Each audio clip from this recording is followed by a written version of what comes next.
graça e paz a todos. Nós estamos aqui de volta no canal Rascunho Teológico para falarmos sobre da continuidade à cultura judaica que estamos comentando nesses dias. Já temos aí 3 vídeos sobre esse assunto e nós estamos indo aí para o 4º vídeo, onde tratamos sobre família, sobre habitações, sobre refeições, a refeição diária, sobre os escravos, como era tratado o fator de recepção, enfim, dentro do contexto geral, o aspecto social da família, a sociedade greco-romana, de tudo nós falamos um pouquinho, a vida familiar em sociedade. E agora nós estaremos trabalhando aí, tratando a questão da agricultura, mercado, profissões e etc. Ok? Falamos também sobre vestuários, túnicas e etc. Então nós vamos estar... vira e mexe, você está no púlpito ouvindo alguém dizendo: que naqueles tempos era assim, que era assim daquele jeito. É que o cara quer fazer uma explanação do Antigo Testamento e ele vem trazendo um achismo, E aqui nós não trabalhamos com achismo. Eu apresentei alguns livros e documentos, temos uns outros aqui em PDF também. Então trabalhamos com razões lógicas e dentro da sociologia dos dias antigos, e nós temos que aí trabalhar com essas visões, com essas situações. Então, se você gosta de conhecimento, se você gosta de conhecimento simples, aliás, todo conhecimento ele tem o seu bojo, de importância, e assim sucessivamente. Então, estamos trabalhando em cima desse propósito para a elucidação de alguns fatores. E nesta oportunidade estaremos falando sobre agricultura, mercado, indústria, profissões e etc. Na agricultura e na Bíblia, nós vamos ouvir falar sempre. Foi um dos primeiros trabalhos mencionados na Bíblia, lá no Gênesis, capítulo 1, verso 29. E vamos ver também em Gênesis capítulo 2, versículo 15. Eu quero ler esse texto, para começar com a leitura desse texto. Deixa eu apanhar. Aqui tem várias Bíblias, mas eu estou usando uma aqui, a Bíblia de Nelson. Quero aproveitar e mandar um abraço ao pastor Alderi Nelson Rocha, nosso amigo. Tive a oportunidade de estar com ele lá no Jardim Shangri-La em algumas vezes. Isso é a Bíblia que eu estou usando para a gente trabalhar isso. Gênesis capítulo 1, verso 29. Ok, deixa eu achar o texto. Gênesis 1, 29. Achei. Está escrito assim: E disse mais: Eis que vos dou toda a erva que produz semente, e que existe sobre a face da terra, de toda a terra, e toda árvore que porta fruto, e que dá semente, isso vos será para mantimento. Isso aí é o texto que nós propomos. Outro texto importante é no capítulo 2 de Gênesis, versículo de número 15. Gênesis 2, versículo 15. Vamos ver o que está escrito no texto. Gênesis 2,15, achei. E tomou, pois, o Senhor Deus, o homem, e tomou, pois, o Senhor Deus o homem, e pôs no jardim do Éden, para que cultive e o guarde. Então, baseado em cima desse texto, nós vamos falar um pouco sobre agricultura. Eu vou dar uma acelerada, porque a série já está encerrando, Vamos começar um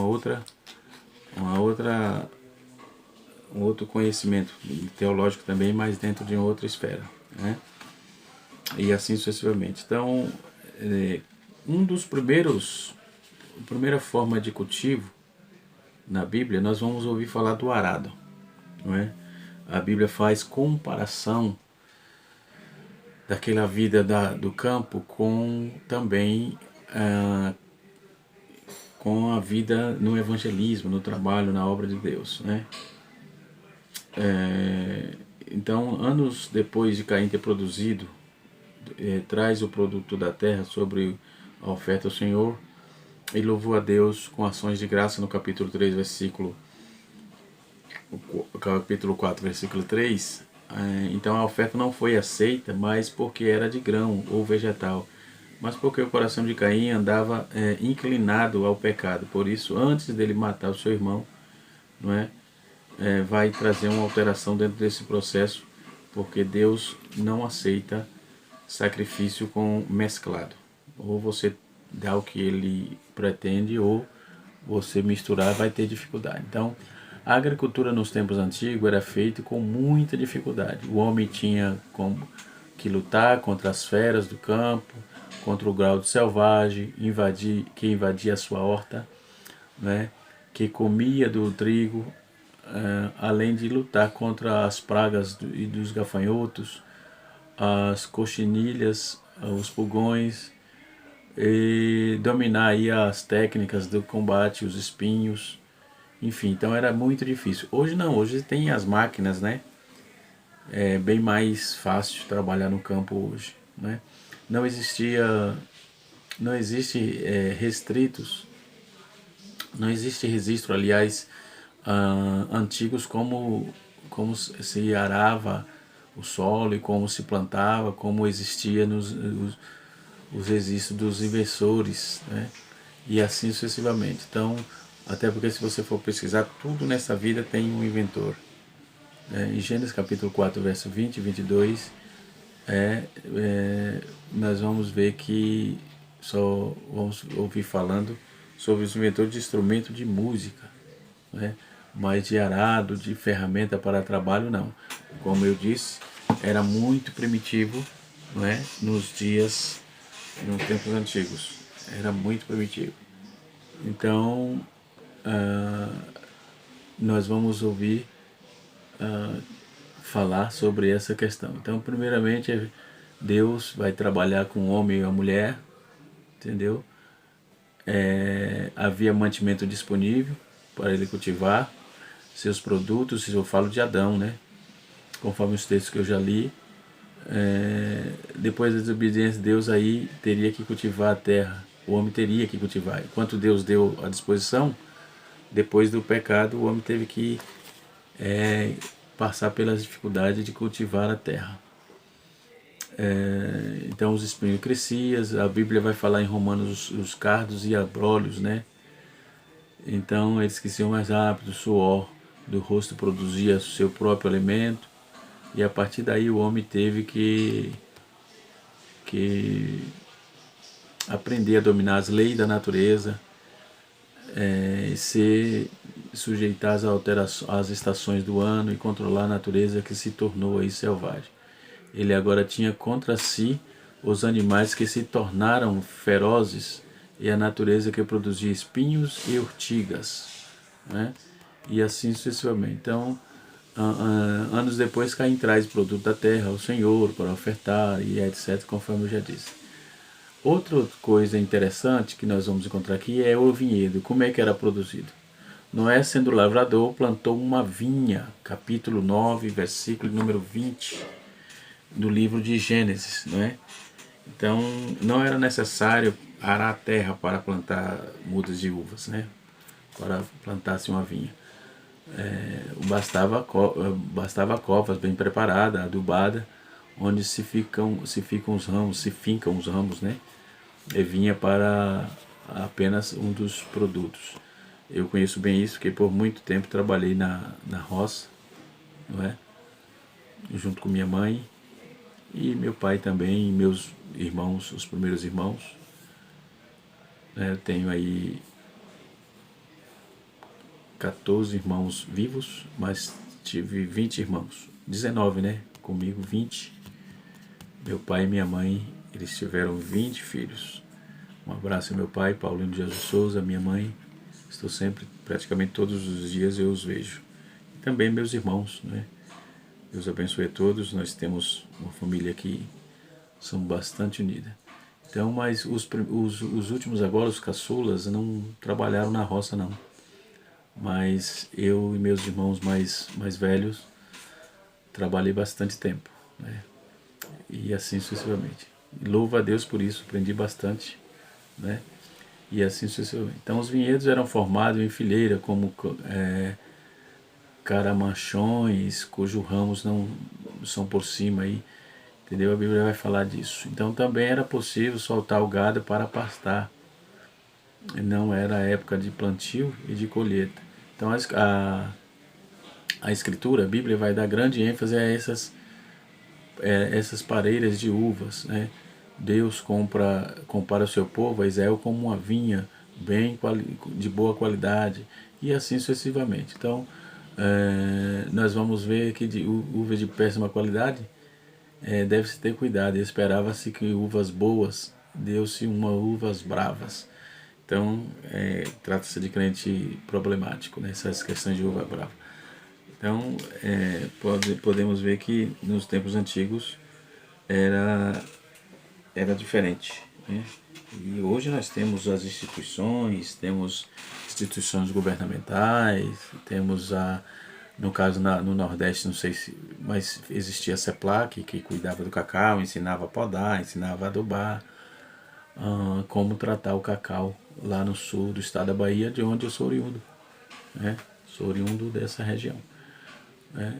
Então, como é que trabalhava a água, a irrigação, né? Israel era terra diversificada, os israelitas estavam acostumados a plantar no Egito, em que as águas das mansões vinham da África através do Nilo. Então ele nos dava as partes baixas e deixava aí a terra fertilizada e pronta para o plantio. Deus lhes avisa sobre a terra que viverão, porque a terra que possais a possuir não é como a terra do Egito, de onde saíste, em que semieis vossa semente, e com o pé regareis como uma horta, mas a terra que passais a possuir é terra de montes e terra de vales, de chuva dos céus beberá as águas.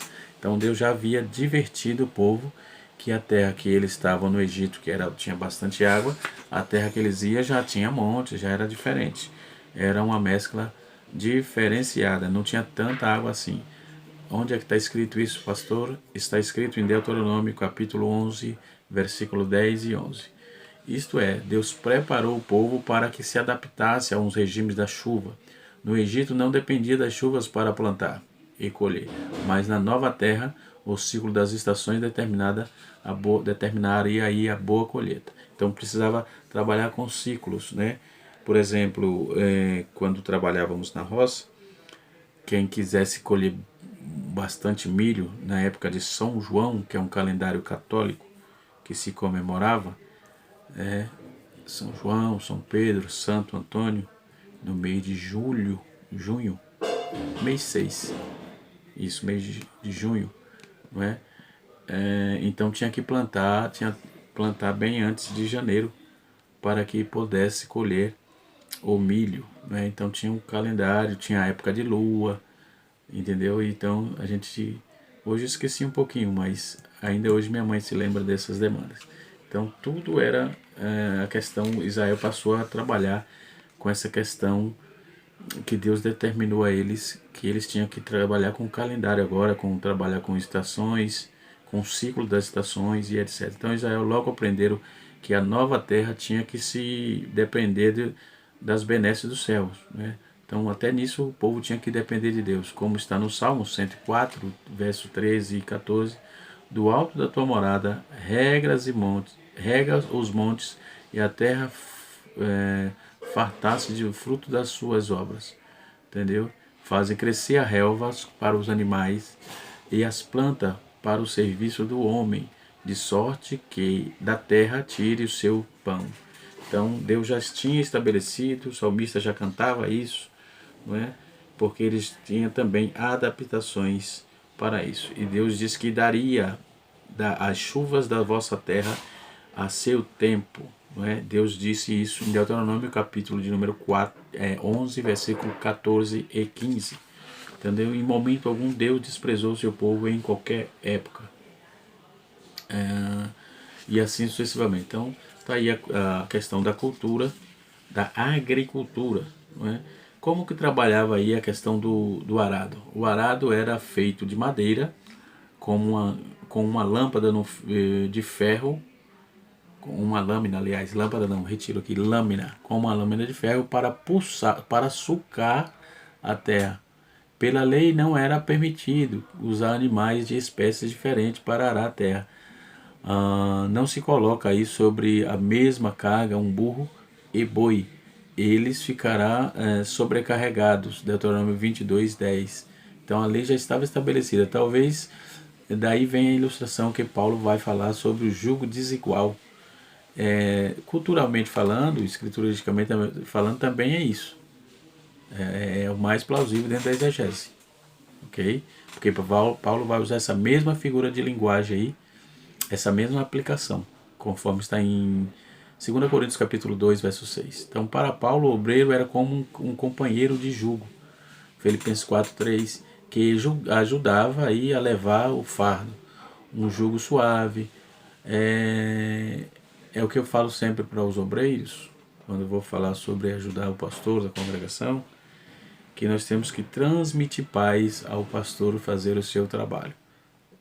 Tenho trabalhado com esse lema constantemente, tanto quando estou pastoreando, tanto quando estou ajudando. Então tem que trabalhar. Se você não pode ajudar, não atrapalhe. Né? Mas a ideia é que possamos entrar juntos, né? Porque para cumprir o que está escrito na lei lá no capítulo 22, versículo 10 de Deuteronômio, que Paulo vai recitar no capítulo 2, versículo 6, capítulo 6, versículo 14 de Deuteronômio. Então, como é que você não ajuda, que você não se prontifica, não pega no arado e quer ficar criticando? Isso não é permitido. Não é? Então, Isaías ele profetizou da guerra. Podemos observar que Paulo tira essa observação, como era um mandamento de Deus, ele vai falar sobre essa ilustração, vai fazer essa ilustração trazendo aí dos jugos desiguais crucificados. Você não pode andar junto, fazendo os mesmos negócios, fazendo os mesmos trabalhos com os incrédulos. É isso que está escrito no texto, é isso que o texto diz, usando aí a mesma frase e elogia de Deuteronômio 22:10, ok? Depois, dentro ainda da cultura, fala da adubação da terra. Os químicos são frutos, os adubos químicos são frutos da modernidade, né? E nos tempos antigos, até no meado do século XIX, a adubação da terra era com adubos naturais, folhas velhas. Uma das razões porque a terra descansava a cada 7 anos era justamente para contrair a adubação natural, né? Então demorava-se 4 anos, de 7 a 7 anos que se plantava naqueles dias, houve época assim. Então o gado era solto no campo, no ano do descanso, e aí a terra eles adubavam a terra com estercos naturais, né? Eles comiam o capim e do mesmo capim se fazia o adubo com o gado ficava pastando, né? No capítulo 23, versículo 11 de Êxodo e Levítico capítulo 25, verso 4. Se bem que não existe aí uma palavra específica a respeito, a terra era adubada naturalmente porque o gado lança sobre a terra grande quantidade de esterco. Então os judeus eles aprenderam a usar a palha do trigo e misturada aí com esterco, isso acontecia constantemente. E vamos ver isso nos dias de Isaías capítulo 25, verso 10, que era para adubar a planta, era uma boa técnica, era descavar ao redor fertilizantes com estercos, e no caso disso é uma árvore ou uma videira. Lucas vai trabalhar isso no capítulo 13, versículo 8, não é? Na terra da Palestina, que era muito fértil, como atesta o historiador Joséfo, Apion e Tácito também vai falar a mesma coisa, que no Vale do Jordão, na orla marítima, os campos eram férteis, né? Então eles trabalhavam com essa proposta o tempo todo. Então, na vida dos israelitas, a agricultura, nos tempos mais remotos, eles viviam numa sociedade pastoril, ou seja, trabalhava com os animais, pastoreando as ovelhas e enfim. Então, aos poucos, eles tornaram uma sociedade agropastoril. Pastoril cuidava das ovelhas, dos animais. a agropastoreio, eles agora iam arar a terra para fazer plantações, entendeu? E, então misturou as duas funções que coadunava, né? Então isso é muito comum, você ter a fazenda, tem os seus gados, tem os pastos, mas também tem as plantações.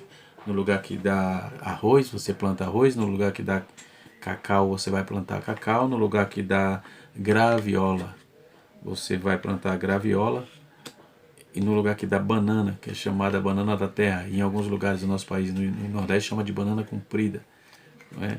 Outros chamam, e também tem a banana nanica, que é muito comum aqui em São Paulo, que no Nordeste a gente chamava de banana d'água. E assim sucessivamente. Então tudo é agricultura. Aqui em São Paulo, na região de Mogi das Cruzes, Itaquaquecetuba, essa região é chamada de Cinturão Verde, onde tem muitas hortaliças, né? Que abastecem uma boa parte da capital e da grande São Paulo. Abastece uma boa parte. E assim sucessivamente. Então a vida do israelita no campo, o pastor de Israel, ele é apontado como uma figura importante no Salmo 80, e o próprio Deus é mencionado como pastor. No Salmo 95, Salmo 74, Salmo 79, Salmo 100. No Isaías 5 vai trabalhar essa proposta. Vai dizer que o próprio Deus é o lavrador e Israel a terra que ele ama, né? E assim sucessivamente. Então, é uma atividade primária, é do tempos prímovo, e tem todo o respaldo bíblico, ok? Então, o trigo, a cevada, como é que era tratado isso, o feijão. O feijão era comum, era mais usado apenas pelos pobres, né? E hoje o feijão não falta na mesa dos ricos. O feijão é uma fonte de alimentação de ferro muito importante, né? Então, o feijão era comum, não era comum, mas usados aí apenas pelos pobres e não como os nossos feijões de hoje, mas era uma fonte de proteínas. As pessoas que não dispunham de carne nas refeições, o feijão era cultivado em pequenas hortas. Aí vai trabalhar a questão do linho, que é essa questão de cana, de linho, mencionada em Josué 2,6, traduzida como cansas ou canas de linho, né? Era apontado aí para a questão das roupas e etc e tal. Entendeu? Tinha os calendários da goleta, né?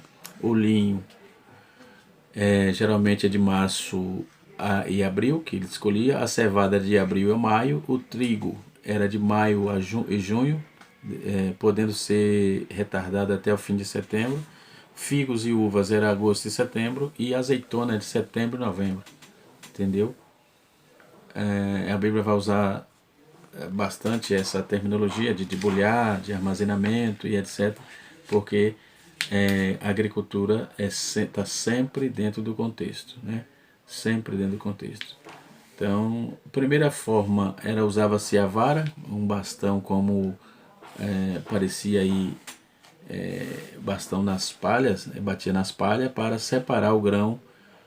Gideão vai fazer essa alusão, ele usa bastante isso, malhando, né? Malhando quer dizer batendo, né? Ele vai dizer que malhando o trigo quando o anjo do Senhor apareceu a ele, capítulo 6, verso 11 de Juízes. A segunda forma era uma prancha larga de madeira, como se fosse um trenó, puxado por uma pessoa ou animal que pisava o grão. A prancha de madeira tinha dois tipos de pregos, tinha uns tipos, aliás, de pregos feitos aí de pedras pontudas que assemelhavam aos pregos conforme usamos hoje. Isaías 41, 15. E a terceira forma aí de armazenamento, né, que era as formas de separar grãos, né?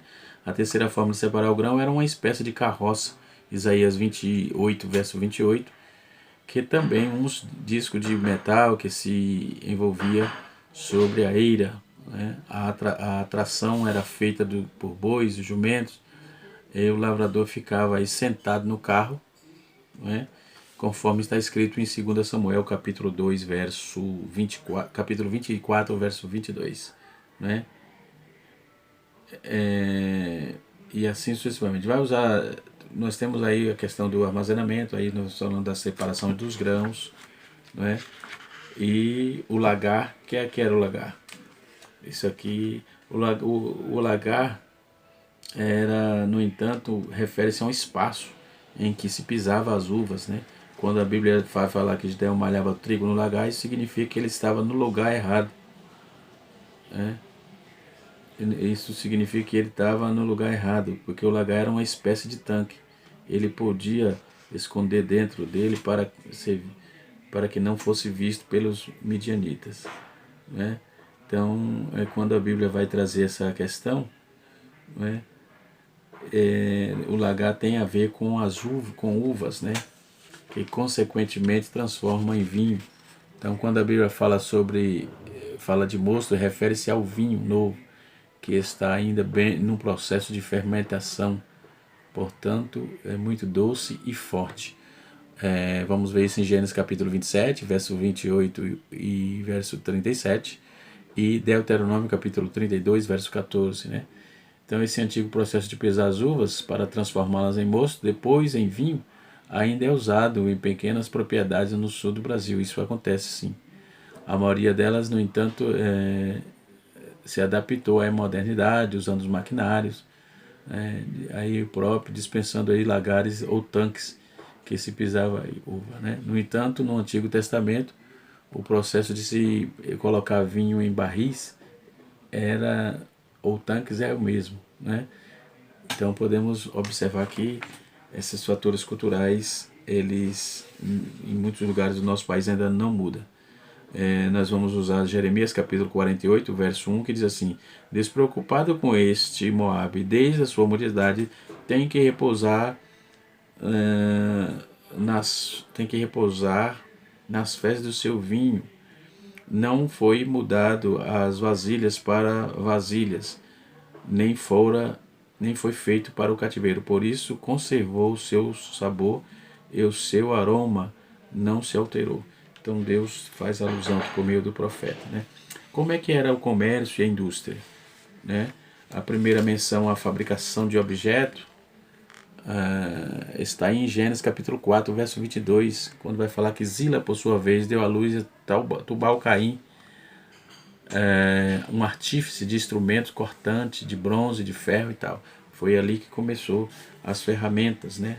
Então, onde se vê a atividade metalúrgica, ou de metalurgia que aparece hoje, aqui começa primeiro, né? Então, esse começo de indústria nos tempos mais remotos, Tubal-Caim, tu será trazido de Caim. Então, essa palavra Tubal-Caim quer dizer tu serás trazido de Caim. Faz a transição de instrumento de pedra, bem como estes continuarão a existir por milênio, né? Então, para os ferros, Tubal-Caim aprendeu os primeiros segredos da mineração, descobriu aí que podia extrair da terra o ferro e cobre e fazer instrumentos cortantes. No entanto, o povo de Israel já estavam familiarizados com esse uso, com o uso desse tipo de produto, tirado da terra couro, prata, cobre, ferro. Números capítulo 31, versículo de número 21 a 22. Entendeu? Os egípcios eram uma sociedade bastante adiantada em tecnologia, com carros velozes, técnica de plantio, fabricação. Na época de Abraão, a ciência havia se evoluído bastante também, né? Então, desde a descoberta de Tubal-Caim, ou trazidos de Caim, né, porque já se fabricava arma de guerra, e assim sucessivamente, não é? Então, nós vamos ver que no livro de Ezequiel descreve detalhes dos comércios entre as nações, né? Ezequiel capítulo 27, versículo 19, está escrito: também Dan e Javã e Uzal, pelas tuas mercadorias davam em troca ferros trabalhados, cássia e cálamo, que assim entravam no seu comércio. Muito bem, aos pregadores de plantão aí, essa tipologia de cássia e cálamo é muito importante. Glória a Deus. Então, como é que era feito o câmbio, a moeda, como é que era isso? Para o sucesso do comércio internacional havia as necessidades de uma moeda de troca. Geralmente a moeda de troca era a própria mercadoria, que se via no texto, conforme está escrito em Ezequiel 27:19, não é? Quando se dava mercadoria por mercadoria, a palavra correta aqui é escambo, né? Então é uma forma antiga de comércio que se repete até hoje, não é? Em muitos países. O ouro e prata, no entanto, eram as melhores moedas para pagamento de mercadoria feitas entre os países. Além das moedas de cada país, o império dominador impunha as moedas, o seu dinheiro, sobre as demais nações. Nos dias de Jesus, uma moeda com os fins de César circulava na Palestina e que levou a Jesus a dizer a frase célebre de hoje: dai a César o que é de César e a Deus o que é de Deus, por causa daquela moeda. Então eram raras as casas de câmbio, o pagamento era feito com mercadoria de troca e com moeda do país. O dinheiro nacional era avaliado conforme o valor internacional de cada império.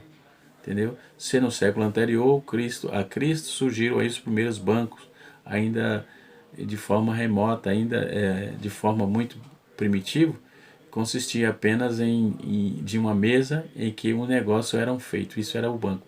Então Jesus menciona essa casa bancária na conta contando a parábola dos talentos, capítulo 19 de Lucas, versículo 23.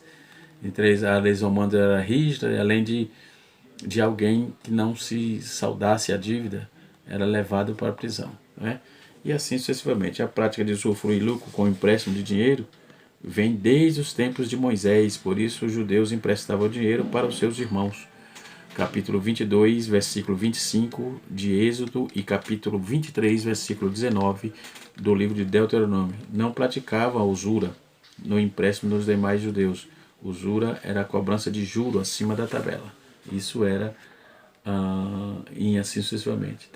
Nós vamos ver aí, temos a questão aí das moedas do tempo. Tem um lapto, tem moeda de cobre, né? Tem o quadrante, que equivale, que era moeda romana de cobre. Tem o asse, tem o denário, tem a dracma, tem a didracma e tem o tetradracma, né? Tem a estáter e assim sucessivamente, né? Depois daremos valores disso. Então, o mercado é a cultura que existe no lugar apropriado, em pessoas que vendem e compram mercadoria. Na antiguidade também era assim, e girava em torno da vida religiosa do povo, né? Então, era a religião e a agricultura era muito forte naqueles dias. Que Deus abençoe a todos, não é? Aviso aí que ainda farei um outro vídeo para a conclusão, né? Deus abençoe e até a próxima aula. Na próxima aula daremos sequência sobre indústria, profissão, não é? Uma profissão muito famosa é o carpinteiros, correios, mensageiros, jardineiros e assim sucessivamente. Um abraço a todos e até a próxima aula, se Deus assim nos permitir.